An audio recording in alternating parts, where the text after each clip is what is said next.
हम हो चाहे आप, वेद की ऋचाएं भले याद न हो, वाल्मीकि रामायण के श्लोक भले याद न हो, पुराण के श्लोक न याद हो, लेकिन ऐसा कोई हिंदू नहीं जिसको मानस की एक चौपाई न याद हो। अरे कुछ न याद होगा, कम से कम इतना तो जरूर बोलेगा, ए जी मंगल भवन मंगल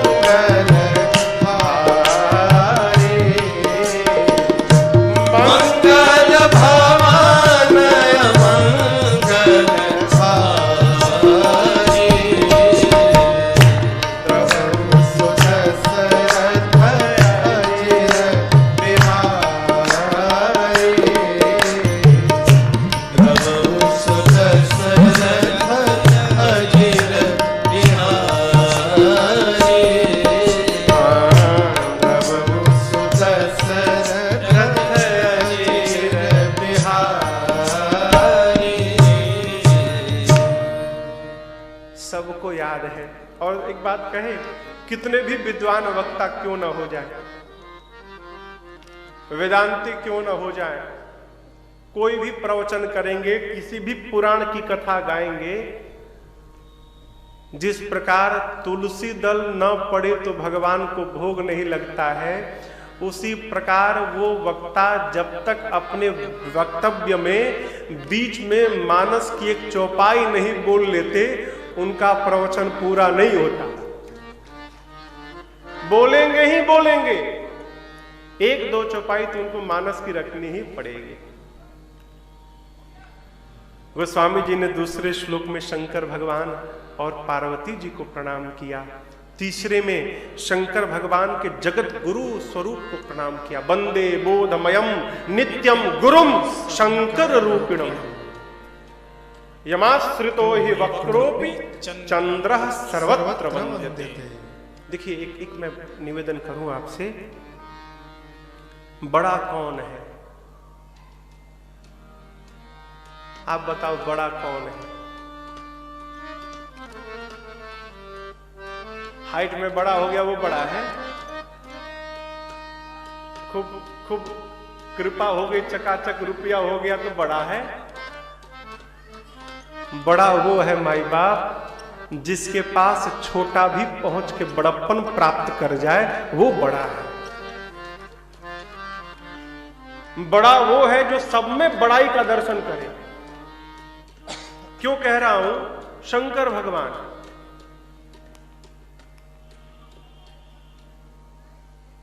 यहां नहीं है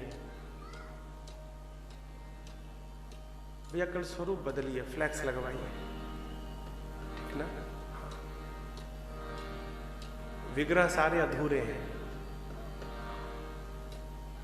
कथा है ना, अनुष्ठान है। फ्लैक्स रात में छपवा दीजिए, कल फ्लैक्स लग जाएगा इसमें।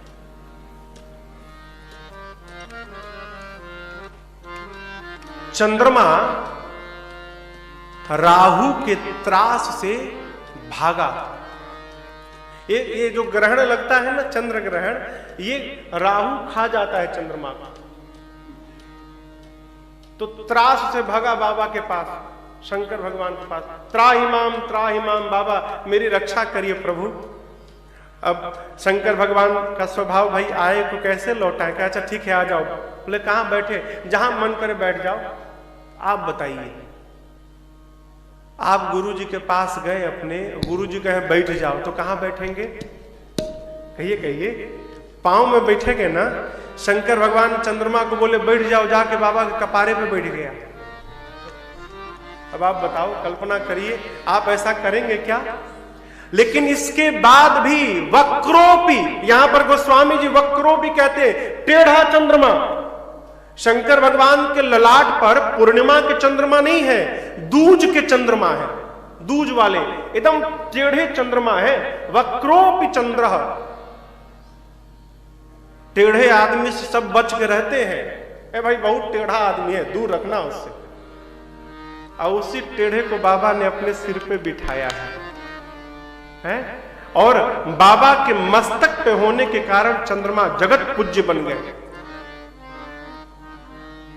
जिसके शरण में जाने के बाद कोई भी बड़ा बन जाता है। पूज्यपाद गोस्वामी तुलसीदास जी ने इस भाव से गुरु स्वरूप में शंकर भगवान की वंदना की। चौथे श्लोक में आदि कवि बाबा वाल्मीकि और श्री हनुमान जी महाराज की वंदना की। पांचवें में मेरी मां जानकी जी की वंदना की। छठवें में राघव सरकार की वंदना की। और सातवें श्लोक में गोस्वामी जी अपनी बात कहते हैं। अंतिम श्लोक कहते हैं, नाना पुराण निगमागम सम्मतम यद रामायणे निगदितम क्वचिदन्यतोपि स्वान्तः सुखाय तुलसी रघुनाथ गाथा भाषा निबंध मति मंजुल मातनोति। कहते हैं मैंने इस रामचरितमानस की रचना कैसे की। नाना पुराण, पुराण कितने हैं? 18 पुराण, 18 उपपुराण, 4 वेद, 4 उपवेद, 6 शास्त्र, और इसके बाद धरती पर जितने रामायण है कितने हैं? 100 करोड़ से भी ऊपर। रामायण शतकोटि अपारा। कहते गोस्वामी जी इन सबके सार को निकालकर मैंने श्री रामचरितमानस की रचना की है। संत कहते हैं हम हो चाहे आप, यदि केवल रामचरितमानस पढ़ेंगे तो हमको 18 पुराण, 4 वेद, 6 शास्त्र, सब ग्रंथ पढ़ने का फल केवल रामचरितमानस पढ़ने से प्राप्त हो जाए। 7 श्लोक लिखने के बाद पंचदेव उपासना की और उसके बाद मानस की पहली चौपाई पूज्यपाल गोस्वामी तुलसीदास जी कहते हैं बात सुनते हैं। आइए, प्रथम दिवस है, कथा के पहले हम लोग कथा की महिमा को श्रवण करें। महाराज जी कहते हैं, जय जय राम कथा, जय श्री राम कथा, जय जय राम कथा, जय श्री राम कथा। हाँ, जय जय राम कथा, जय श्री राम कथा, जय जय राम कथा, जय श्री राम कथा। इसे श्रवण कर मिट जाती है, इसे श्रवण कर मिट जाती है, कथा श्रवण कर मिट जाती है, कथा श्रवण कर मिट जाती है। 100 जन्म जन्म की व्यथा हो। जय जय राम कथा, जय श्री राम कथा, जय जय राम कथा, जय श्री राम कथा।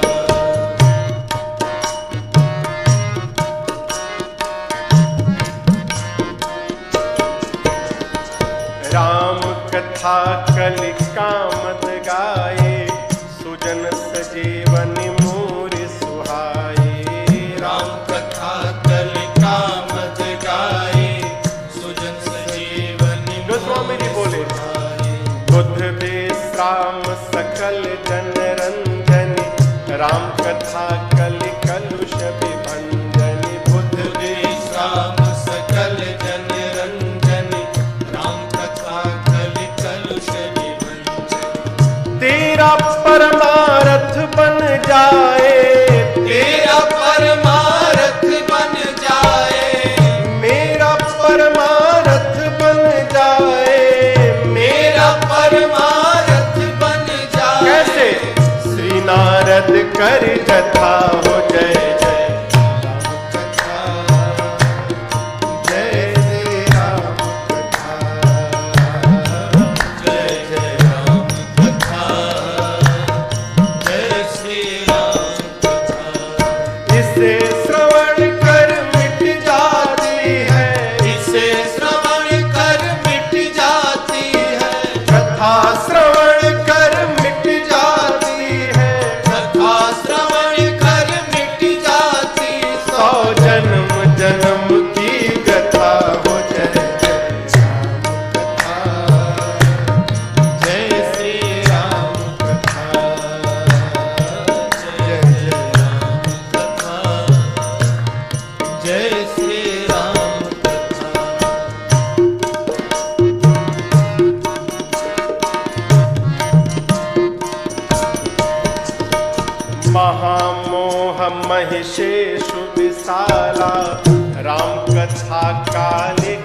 कराला, महामोह मय शेष विशाला, राम कथा कालिका कराला। राम कथा शशि किरण समाना, संत चकोर करहि देहि पाना। राम कथा शशि किरण समाना, संत चकोर करहि देहि पाना। पीकर तू भी अमर हो जाए, पीकर तू भी अमर हो जाए, गाकर तू भी अमर हो जाए, गाकर तू भी अमर हो जाए। कैसे? श्री हनुमंत यथा, जय जय राम कथा, जय श्री राम कथा,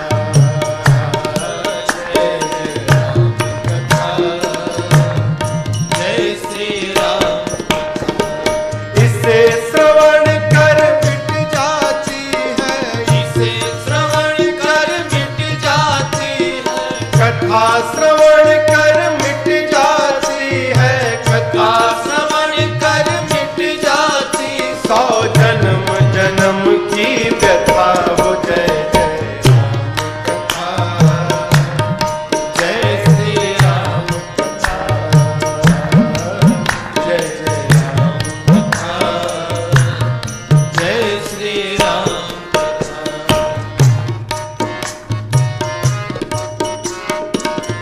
शंकर भगवान मैया भवानी से बोले, देवी राम कथा कल बिटपत उठारे, सादर सुन गिरिराज कुमारी।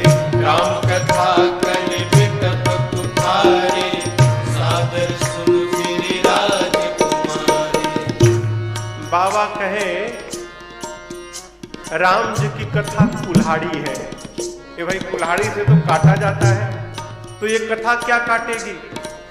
कहते हैं यदि कलयुग के विकार काम क्रोध मद मोह लोभ मत्सर ये वृक्ष है, तो इस विकार रूपी वृक्ष को काटने के लिए राम जी की कथा साक्षात कुल्हाड़ी के समान है।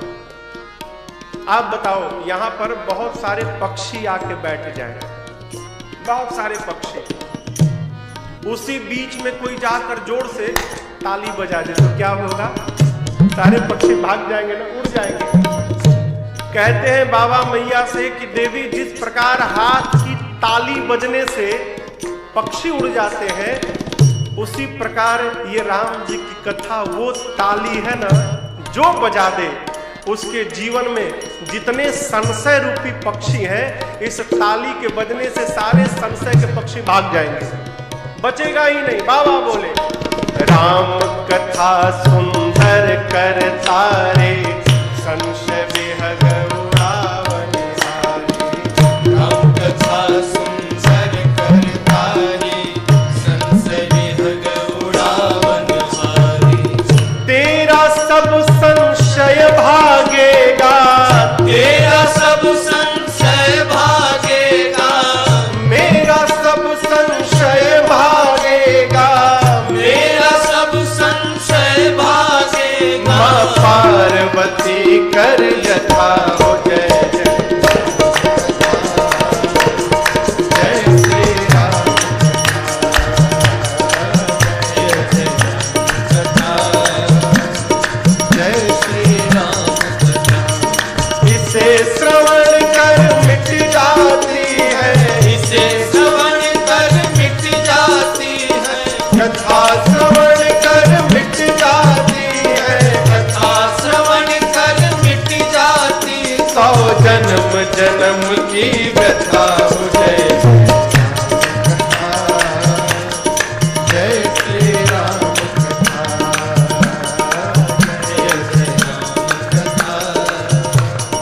जय श्री राम कथा, जय राम कथा, जय श्री राम कथा, जय राम कथा, जय राम कथा, जय श्री राम कथा।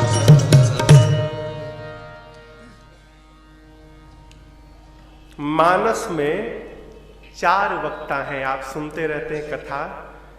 जिस प्रकार सरोवर देखे ना, तालाब, तालाब के 4 दिशा में 4 घाट होते हैं, उसी प्रकार गोस्वामी जी कहते हैं इस रामचरित्र मानस सरोवर में 4 घाट बने हैं। और आपको बतावें, हर घाट पर एक कहने वाला है और एक ही सुनने वाला भी है। मेरे सामने तो आप इतने लोग बैठे हैं, यहां जहां कथा चल रही है एक ही श्रोता है।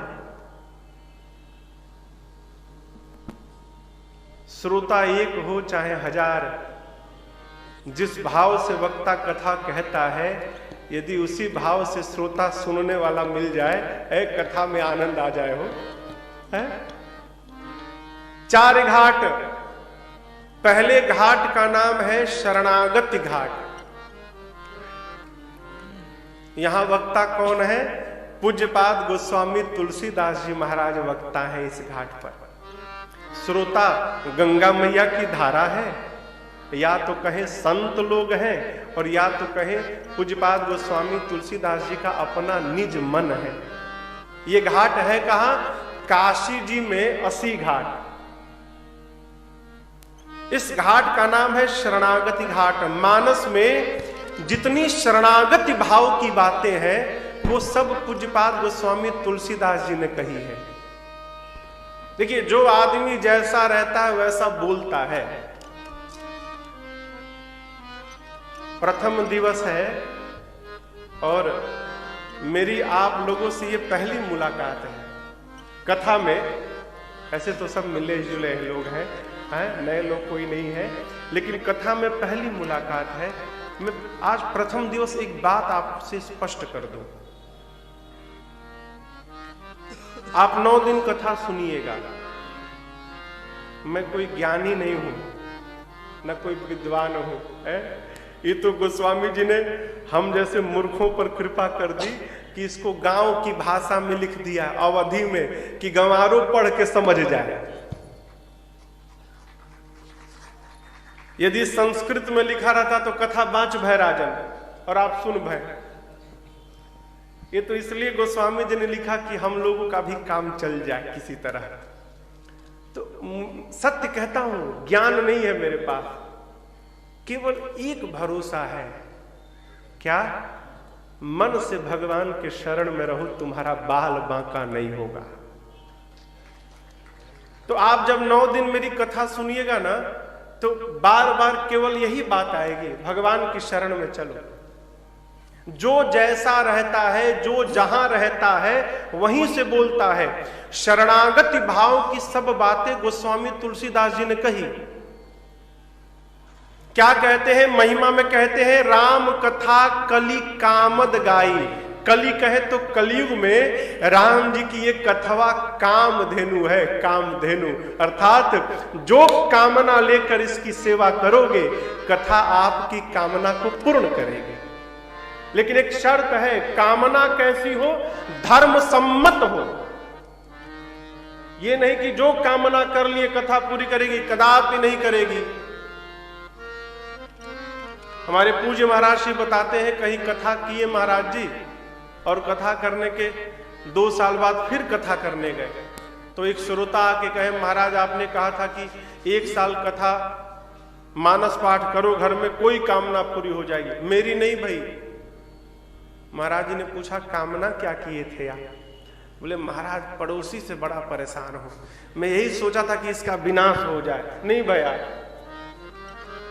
कामना वही पूरी होगी जो धर्म सम्मत होगी, है जो तो थोड़ी होगा। गोस्वामी जी ने महिमा गाई, पहले वक्ता, पहला घाट। अब गोस्वामी जी कहते हैं, मैं आपको वो कथा सुनाऊंगा। कौन सी कथा? जो कथा प्रयाग में बैठकर याज्ञवल्क ऋषि ने भरद्वाज जी को सुनाई। अब देखिए, दूसरी कथा प्रारंभ हो गई, दूसरा घाट। इस घाट का नाम है कर्मकांड घाट। कहां है? तीर्थराज प्रयाग में। वक्ता है श्री याज्ञवल्क जी महाराज, और श्रोता बन के भरद्वाज ऋषि बैठे हैं। मानस में जितनी कर्म प्रधान बातें हैं, सब याज्ञवल्क जी ने भरद्वाज जी को सुनाई है। दूसरा घाट, याज्ञवल्क्य जी ने महिमा गाकर सुनाया, मां दुर्गा ने महिषासुर का वध किया, तो ये कथा भी दुर्गा है, काली है। ये किसका वध करेंगी? तो मोह रूपी महिषासुर का वध करने के लिए राम जी की कथा साक्षात काली जी के समान है। अब याज्ञवल्क्य जी दूसरे घाट पर बैठे हैं। याज्ञवल्क्य जी कहे, मैं आपको वो कथा सुनाऊंगा। कौन कथा? जो कथा शंकर भगवान ने पार्वती जी को सुनाई। अब तीसरा घाट प्रारंभ हुआ। ये कहां है? कैलाश पर्वत, जिसका नाम है ज्ञान घाट। वक्ता भूत भावन भगवान शिव हैं और श्रोता बन के मेरी मां भवानी जी बैठी हैं। मानस में ज्ञान की जितनी बातें हैं सब शंकर भगवान ने कही है। शंकर भगवान ने क्या महिमा गाई, मैंने आपको सुनाया। शंकर भगवान पार्वती जी से कहते हैं, देवी मैं आपको वो कथा सुनाऊंगा जो कागभुशुंडी जी ने गरुड़ जी को सुनाई। चौथा घाट प्रारंभ हुआ। ये कहां है? हिमालय में नीलगिरी पर्वत है, जहां पर कागभुशुंडी जी महाराज पक्षियों को कथा सुना रहे हैं। लेकिन समझिएगा, महिमा चारों स्थान पर भई है, लेकिन 3 स्थान पर वक्ता ने महिमा गाई। चौथे स्थान पर वक्ता ने कथा नहीं गाई, श्रोता सुनने आए हैं वही महिमा गाने लगे। अभी हम आके बैठे और आप ही लोग कथा सुनाने लगे, वही भया हो। अरे ये कैसे भया? कागभुशुंडी जी को जानते हैं? कागभुशुंडी जी कौवा महाराज है। कौवे को पक्षी में चांडाल कहा गया है। कौवा महाराज यहां व्यासपीठ पे बैठे हैं और नीचे एक से एक दिव्य दिव्य पक्षी, दिव्य तो छोड़िए, साक्षात पक्षियों के जो राजा हैं, भगवान के जो वाहन हैं, गरुड़ जी महाराज श्रोता बन के बैठे हैं। क्यों? लंका में जब युद्ध प्रारंभ भया ना, तो युद्ध में बीच में राम जी नाग पास में बंध गए थे। भगवान जब नाग पास में बंध गए तो नारद जी ने गरुड़ जी को बुलाया। क्यों? सर्प को खाते हैं ना गरुड़, तो भगवान नाग पास में बंधे हैं, तो गरुड़ जी को बुलाया गया कि आप भगवान को बंधन से मुक्त करिए। गरुड़ जी आए, भगवान को बंधन से तो मुक्त कर दिया, लेकिन भगवान को खोलने के बाद गरुड़ जी अपने बंध गए। किसमें? मोह में। देखिए, एक एक शब्द है नैकट्य दोष। क्या नाम है? नैकट्य दोष। ये कब लगता है? जब अधिक निकटता हो जाती है ना, तो ये दोष लग जाता है। कैसे महाराज? है चेला गुरु जी के साथ रहने लगा दिन रात, एक ही कमरे में रहने लगा, तो थोड़े दिन बाद सोचेगा गुरु जी में मेरे में अंतर क्या? गुरु जी तो 6 बजे उठते, हम तो 4 बजे उठ जाते हैं। गुरु जी से पहले बाद में सोते हैं और पहले उठते हैं। हम आप लोग को नहीं कह रहे हैं। चेला सोचेगा हम बाद में सोते हैं, पहले उठते हैं। गुरु जी तो केवल सवेरे माला जपते हैं, हम तो कामों करत रहते हैं और दिनवा भर माला भी जपते हैं। तो मेरे में और गुरु जी में अंतर क्या रहा? इसी का नाम है नैकट्य दोष।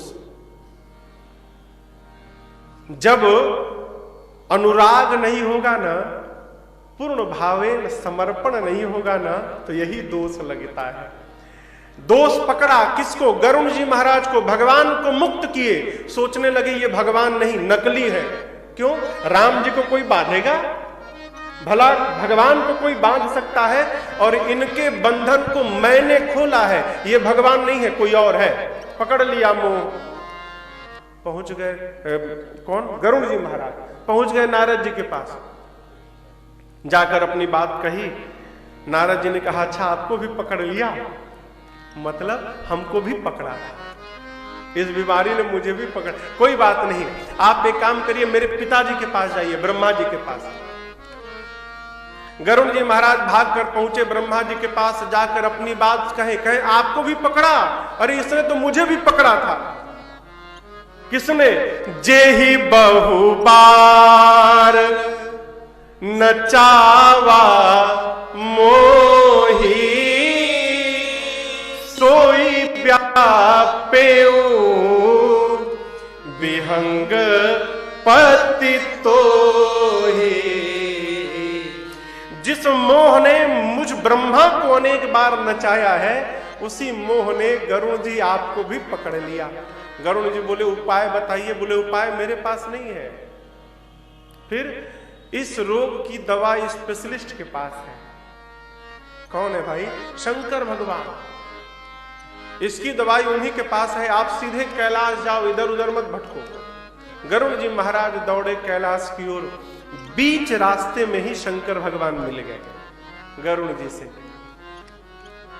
गरुड़ जी लगे रोने, कहे बाबा कुछ समझ में नहीं आ रहा है।